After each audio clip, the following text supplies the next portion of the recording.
పిత పుత్ర పవిత్రాత్మ నామమున ఆమేన్.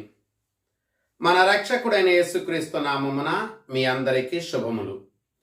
క్రీస్తు స్వరం వీక్షకులకు స్వాగతం. యేసు ప్రభు మిమ్ములను మీ కుటుంబాలను చల్లగా దీవించునుగాక. ప్రియ సహోదరి, ప్రియ సహోదరుడా, ఈరోజు తల్లి శ్రీ సభ సామాన్య 7వ ఆదివారాన్ని కొనియాడుచున్నది. ఈ సామాన్య 7వ ఆదివారం రోజున ప్రభు అయిన దేవుడు తన పరిశుద్ధ గ్రంథము నుండి మనందరితో 3 దివ్య గ్రంథ పఠనాల ద్వారా మాట్లాడుచున్నాడు. మొదటి పఠనము సమూయేలు మొదటి గ్రంథము 26వ అధ్యాయము 2వ వచనము 7వ వచనము నుంచి 9వ వచనం వరకు, 12, 13 వచనములు మరియు 22, 23 వచనములు. రెండవ పట్టణము కొరింథీయులకు రాసిన మొదటి లేఖ 15వ అధ్యాయము 45వ వచనము నుంచి 49వ వచనం వరకు. సువార్త పట్టణము లూకా సువార్త 6వ అధ్యాయము 27వ వచనము నుంచి 38వ వచనం వరకు. ప్రియ సహోదరి, ప్రియ సహోదరుడా, ఈరోజు మనం వింటూ ఉన్నటువంటి 3 దివ్య గ్రంథ పఠనాల ద్వారా ప్రభువు మనందరికి ఇస్తున్న సందేశం ఇది: మీరు మీ శత్రువులను ప్రేమించండి అని. ప్రభువు ఈరోజు మనకిస్తూ ఉన్నటువంటి ఈ ఆజ్ఞ, మీరు మీ శత్రువులను ప్రేమించండి అనే ఈ ఆజ్ఞ మన జీవితాలను ఒకసారి పరిశీలన చేస్తే మనం పాటించటానికి చాలా చాలా కష్టము అని అనిపిస్తుంది. కష్టము అని అనిపించడం మాత్రమే కాదు, ఇది అసాధ్యము అని కూడా అనిపిస్తూ ఉంది. ఇది అసాధ్యమే. ఎవరికి? ఏ వ్యక్తి అయితే తన స్వశక్తితో తన శత్రువులను ప్రేమించాలని ప్రయత్నం చేస్తాడో ఆ వ్యక్తికి తన శత్రువును ప్రేమించటం కష్టమే. కానీ ఇది సాధ్యమే. ఇది ఎవరికి సాధ్యమంటే, తన స్వశక్తితో ప్రయత్నం చేయక దేవుడు తను ప్రసాదించేటువంటి శక్తిని కలిగి క్రీస్తునందు జీవించేటువంటి వ్యక్తికి తన శత్రువును ప్రేమించటం తేలికే, సాధ్యమే. క్రీస్తునందు మనము జీవిస్తూ క్రీస్తు ప్రసాదించేటువంటి శక్తితో మనము మన శత్రువులను ప్రేమించటం సాధ్యమే అన్న విషయాన్ని 2 సంఘటనల ద్వారా మనం తెలుసుకుందాం. 1981వ సంవత్సరం మే నెల 13వ తారీఖున వాటికన్ సిటీలో ఉన్నటువంటి సెయింట్ పీటర్స్ స్క్వేర్ నందు ఆనాటి పాపు గారు విశ్వాసులను సందర్శిస్తున్నటువంటి ఆ సమయంలో ఆ విశ్వాసుల మధ్య ఉన్నటువంటి ఓ దుండగుడు, అతని పేరు మహమ్మద్ అలీ అక్క. ఇతడు టర్క్ దేశానికి చెందినటువంటి వ్యక్తి.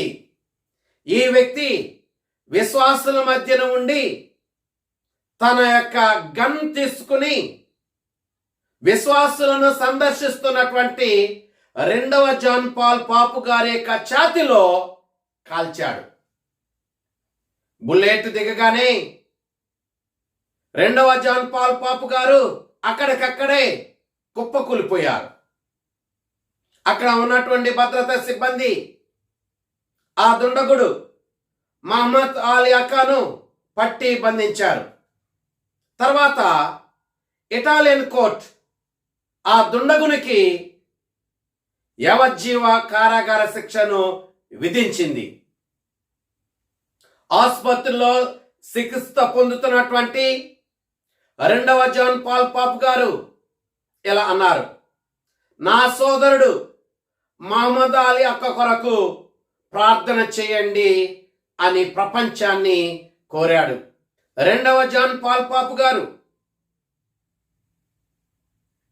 1983 సంవత్సరం డిసెంబర్ నెల 27వ తారీఖున సెరసాలలో ఉన్నటువంటి ఆ దుండగుడు మహమ్మద్ అలీ అక్కను కలుసుకునడానికి వెళ్ళాడు. ఆ సెరసాలలో వారిద్దరు కూడా కొంత సమయాన్ని గడిపారు. వారిరువురు కూడా సమయాన్ని సొంత సోదరులాగా గడిపారు. ఆ సమావేశం ముగిసిన తర్వాత రెండవ జాన్ పాల్ పాప్ గారు వచ్చేస్తూ ఉంటే ఆ దుండగుడు మహమ్మద్ అలీ అక్క పాపు గారి యొక్క హస్తాన్ని తీసుకుని తన శిరస్సు మీద పెట్టుకున్నాడు. పాపు గారి యొక్క హస్తాన్ని తీసుకుని తన ఉంగరాన్ని ముద్దాడాడు.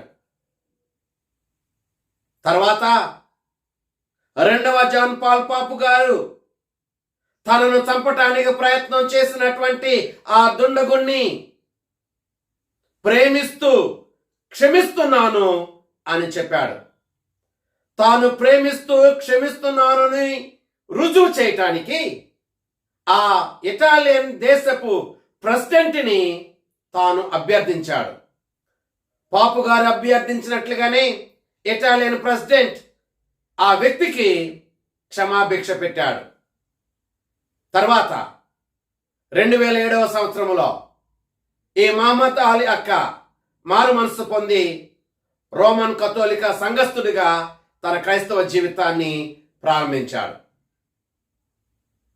ప్రియ సహోదరి, ప్రియ సహోదరుడా, రెండవ జాన్ పాల్ పాప్ గారు తన శత్రువును ప్రేమించి క్షమించటం సాధ్యమే అని చెప్పి తాను తనను చంపటానికి ప్రయత్నం చేసినటువంటి వ్యక్తిని ప్రేమించి క్షమించడం ద్వారా ఈ లోకానికి రుజువు చేశాడు.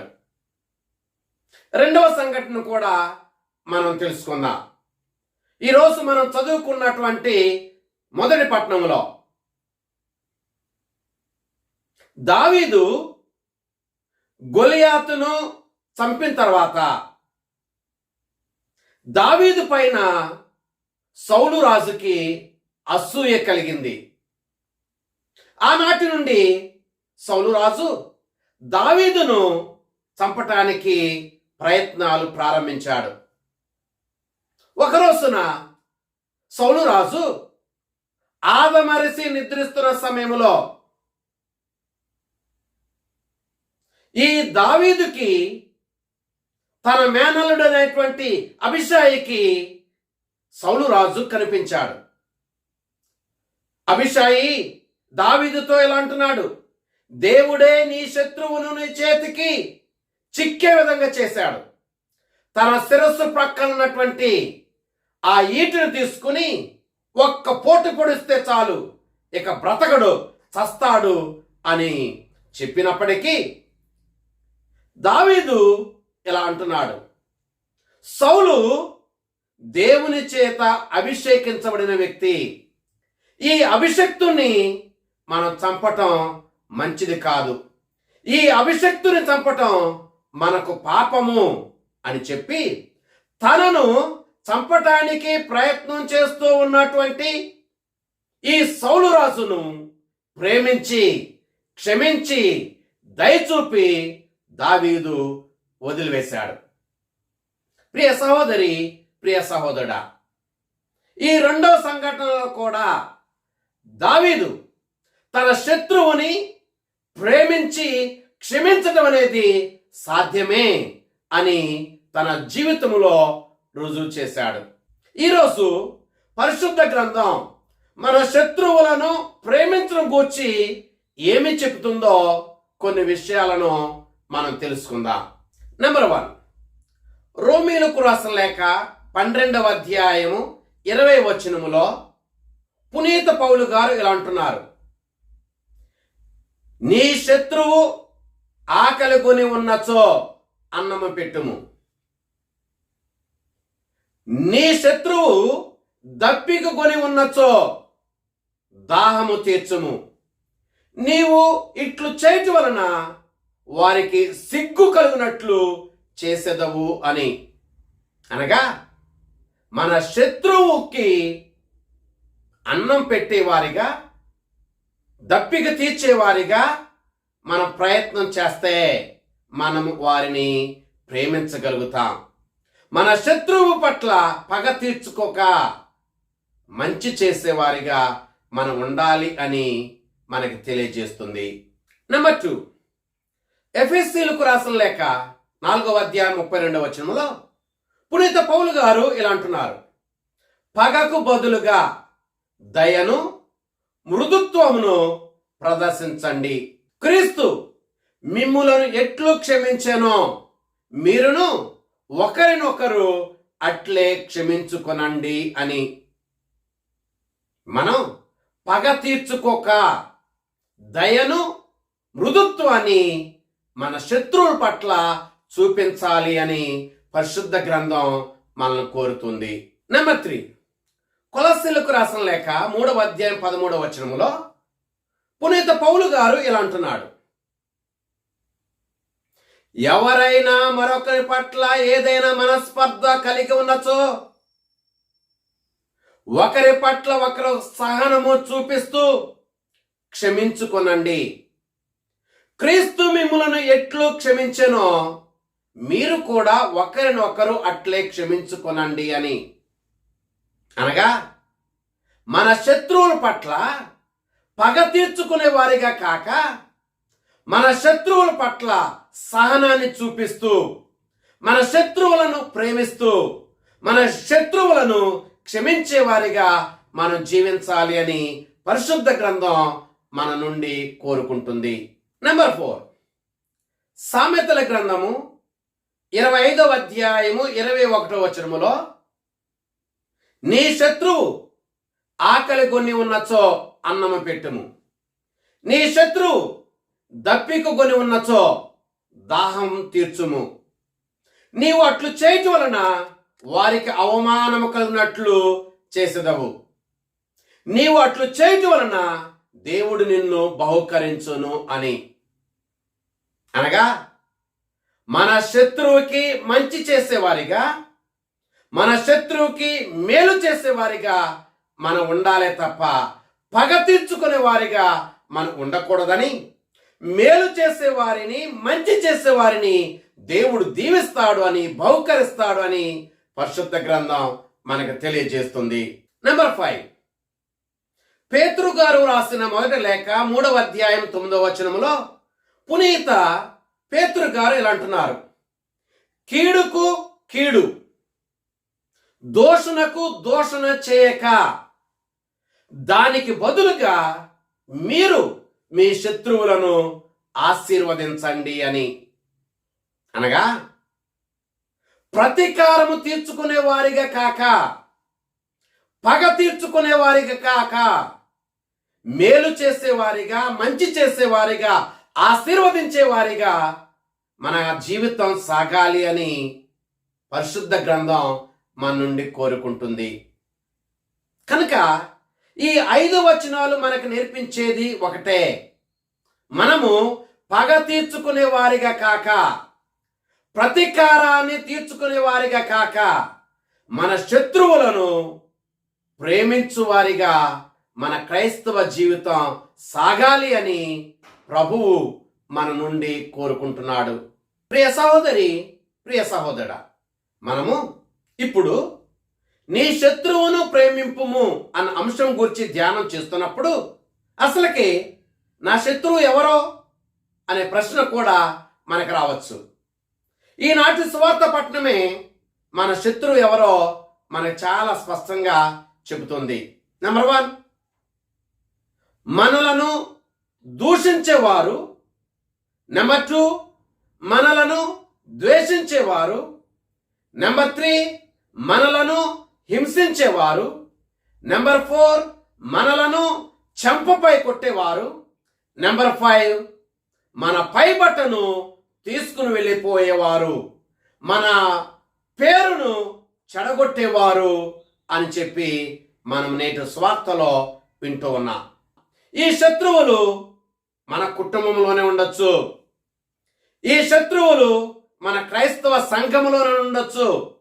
ఈ శత్రువులు మన బోధకుల మధ్యనే ఉండవచ్చు. ఈ శత్రువులు మన ఇరుగు పొరుగు వారై ఉండొచ్చు. ఈ శత్రువులు మన సమాజంలో కూడా ఉండవచ్చు.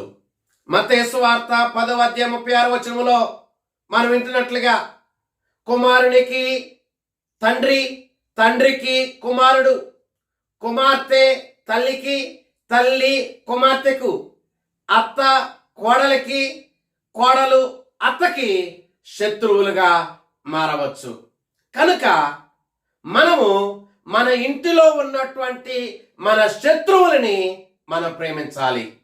ముందు మన ఇంటిలో ఉన్నటువంటి మన శత్రువులను ప్రేమించిన తర్వాత మనము అదే ప్రేమను సమాజానికి చాటాలి.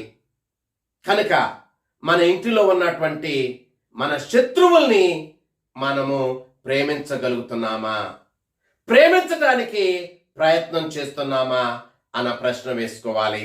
అయితే మన శత్రువులను మనం ప్రేమించాలంటే ఏమి చేయాలి అనేటువంటి ప్రశ్న కూడా మనకు రావచ్చు.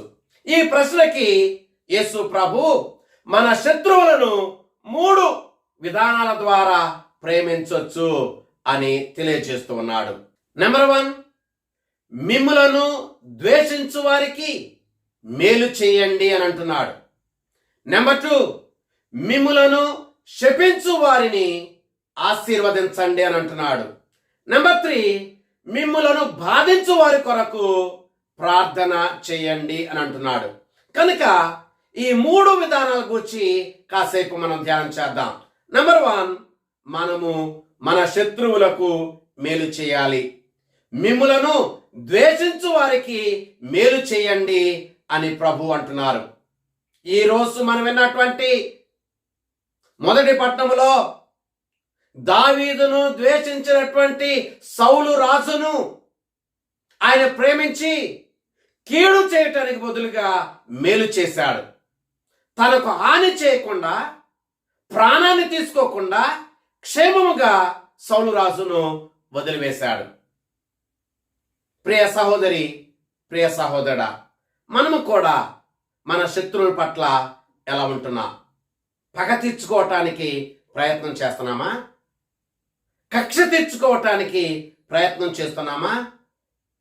లేక మనకు అవకాశం ఉన్నప్పటికీ ఆ అవకాశాన్ని ప్రక్కన పెట్టేసి ప్రేమించటానికి, మంచి చేయటానికి, మేలు చేయటానికి ప్రయత్నం చేస్తున్నామా? ఆలోచన చేద్దాం. ఆదికాండము 45:5 ఆదికాండము 50:20 యోసేపుకి తన అన్నాదమ్ముల పైన పగ తీర్చుకునే అవకాశం వచ్చింది, కక్ష తీర్చుకునే అవకాశం వచ్చింది. అయినప్పటికీ తన పగను, తన కక్షను యోసేపు ప్రక్కన పెట్టేసి అవసరములో ఉన్నటువంటి తన అన్నాదమ్ములకి మేలు చేశాడు. ప్రియ సహోదరి, ప్రియ సహోదరుడా, అలాగే మన ఇంటిలో ఉన్నటువంటి మన శత్రువులు, తల్లి కావచ్చు, తండ్రి కావచ్చు, అత్త కావచ్చు, కోడలు కావచ్చు, కుమారుడు కావచ్చు, మన తోబుట్టువులు కావచ్చు, అటువంటి వారికి మనం మేలు చేయటానికి ప్రయత్నం చేస్తున్నామా? మంచి చేయటానికి ప్రయత్నం చేస్తున్నామా? ఆదికాండము 37:21 యోసేపు యొక్క అన్నదమ్ములు యోసేపును చంపటానికి ప్రయత్నం చేస్తే యోసేపుకు మేలు చేయటానికి రూబీను ప్రయత్నం చేసి యోసేపుని కాపాడాడు, మేలు చేశాడు. మనము కూడా మన తోబుట్టువులే మనకు శత్రువులుగా ఉన్నప్పటికీ, మన బంధువులే మనకు శత్రువులుగా ఉన్నప్పటికీ, మన సంఘ బిడ్డలే మనకు శత్రువులుగా ఉన్నప్పటికీ, మన బోధకులే మనకు శత్రువులుగా ఉన్నప్పటికీ, కీడు చేయటానికి బదులుగా మేలు చేసేవారిగా, మంచి చేసేవారిగా ఉంటున్నామా? ప్రశ్న వేసుకుంటూ మన శత్రువులకి మేలు చేద్దాం. మేలు చేయటం ద్వారా మన శత్రువులను ప్రేమిద్దాం. నెంబర్ 2, ఆశీర్వదించుట. ఈనాటి సువార్త పట్టణంలో యేసు ప్రభువులు అంటున్నారు, మిమ్ము శపించు వారిని మీరు ఆశీర్వదించండి అని. మనము ఆశీర్వదించడం వలన మన శత్రువుల్ని ప్రేమించగలుగుతాం. ఇక్కడ ఆశీర్వదించడం అంటే మన శత్రువుల గురించి చెడు చేసే అవకాశం ఉన్నా, చెడు మాట్లాడే అవకాశం ఉన్నా, చెడు చేయకుండా, చెడు మాట్లాడకుండా వారికి మంచి చేయటం ద్వారా, వారి గురించి మేలు చేయటం ద్వారా మనము మన శత్రువులని ఆశీర్వదించగలుగుతాం. మరొక మాటలో ఆశీర్వదించడం అంటే క్షమించటం. మన శత్రువుల యొక్క పొరపాటులను మనం క్షమించడం ద్వారా మన శత్రువులను మనం ప్రేమించగలుగుతాం. ఆఫ్రికా దేశపు జాతీయ పిత నెల్సన్ మండేలా చెరసాల నుండి విడుదలైన తర్వాత బయటకు వచ్చి ఇలా అంటున్నాడు, ఎవరెవరైతే నేను చెరసాలలో ఉండటానికి కారణమయ్యారో అటువంటి వారందరినీ నేను క్షమిస్తూ ఉన్నాను. ఒకవేళ నేను కానీ చెరసాలలో ఉండటానికి కారణమైనటువంటి వారిని క్షమించకపోతే, నేను చెరసాల నుండి విడుదల పొందినప్పటికీ ఇంకా నేను చెరసాలలో ఉన్నట్లే అని. కనుక మనము ఈ నెల్సన్ మండేలాగా మన శత్రువులను క్షమిద్దాం, మన శత్రువులను ఆశీర్వదిద్దాం, మన శత్రువుల గురించి మంచిగా మాట్లాడదాం. నెంబర్ 3, ప్రార్థించుట. ప్రియ సహోదరి, ప్రియ సహోదరుడా, ఈనాటి సువార్త పట్టణంలో మిమ్ములను బాధించు వారి కొరకు ప్రార్థన చేయండి అని ప్రభు అంటున్నారు. కనుక మన శత్రువుల కొరకు మనం ప్రార్థన చేయటం ద్వారా మనము మన శత్రువులను ప్రేమించగలుగుతాం. ఎప్పుడైతే మనము మన శత్రువుల కొరకు ప్రార్థన చేయటం మొదలు పెడతామో ప్రభు మనలోనికి వస్తాడు. ప్రభు మనకు మారు మనసునిస్తాడు. ప్రభు మనకిచ్చినటువంటి ఆ మారు మనసు బట్టి మనము మన శత్రువులను ప్రేమించగలుగుతాం. ప్రియ సహోదరి, ప్రియ సహోదరుడా, పరిశుద్ధ గ్రంథములో శత్రువుల కొరకు ప్రార్థన చేసిన వారి గురించి కాసేపు ధ్యానం చేద్దాం. నెంబర్ 1, యేసు ప్రభు. లూకా సువార్త 3:34 సిలువలో వేలాడుతూ తను హింసించిన వారి కొరకు, తనను బాధించిన వారి కొరకు, తన ముఖంపై ఉమ్మేసిన వారి కొరకు ఆయన ప్రార్థన చేస్తూ, తండ్రి వీరేమి చేస్తున్నారో వీరు ఎరుగరు, వీరిని క్షమించండి అని ప్రార్థించాడు. మనము కూడా మన శత్రువుల కొరకు ప్రార్థన చేయటం ద్వారా మన శత్రువులను మనం ప్రేమించగలుగుతాం. నెంబర్ 2, పునీత స్తేఫాను. అపోస్తల కార్యములు 7:60 పునీత స్తేఫాను తనను రాళ్లతో కొట్టి చంపటానికి ప్రయత్నం చేస్తున్న వారిని క్షమించమని ఆయన ప్రార్థించి మరణించాడు. ప్రభు ఈ నేరాన్ని వీరి మీద మోపకండి అని ప్రార్థించి మరణించాడు. మనము కూడా పునీత స్తేఫానులాగా మనల్ని హింసించే వారి కొరకు, మన శత్రువుల కొరకు ప్రార్థన చేద్దాం. ప్రార్థన చేయటం ద్వారా మన శత్రువులను మనము ప్రేమించగలుగుతాం. నెంబర్ 3, మోషే ఇశ్రాయేలు ప్రజల కొరకు ప్రార్థన చేశాడు. నిర్గమకాండము 32:32 దేవునికి వ్యతిరేకంగా పాపము చేసినటువంటి ఇశ్రాయేలు ప్రజల యొక్క ఆగడాలను మన్నించమని ప్రార్థన చేశాడు మోషే. ప్రభు వీరి ఆగడాలను గాని నీవు మన్నింపుకున్నట్లయితే నీవు నీ గ్రంథమున రాసినటువంటి నా పేరును తొలగించు అని మొరపెట్టాడు. అనగా వారికి మన్నింపును దయచేయమని ప్రార్థన చేశాడు. మనము కూడా మోషేలాగా మన శత్రువులు మన పట్ల ఎంత క్రూరమైన క్రియలు చేస్తూ ఉన్నా వాటిని క్షమించమని మనం ప్రార్థన చేద్దాం. దాని ద్వారా మన శత్రువును ప్రేమిద్దాం. ఫలితంగా దేవుని ప్రేమను, దేవుని క్షమను మనము కూడా పొందుదాం. నెంబర్ 4, పునీత పౌలు ప్రార్థన చేశాడు. పునీత పౌలు తన ప్రజల కొరకు ప్రార్థన చేశాడు. రోమిలకు రాసిన లేఖ 9వ అధ్యాయం 3వ వచనములో, నా రక్త బంధువులైన వీరి కొరకు నేను దేవుని చేత శపించబడి క్రీస్తు నుండి వేరు చేయబడినట్లయితే ఎంత బాగుండు అని.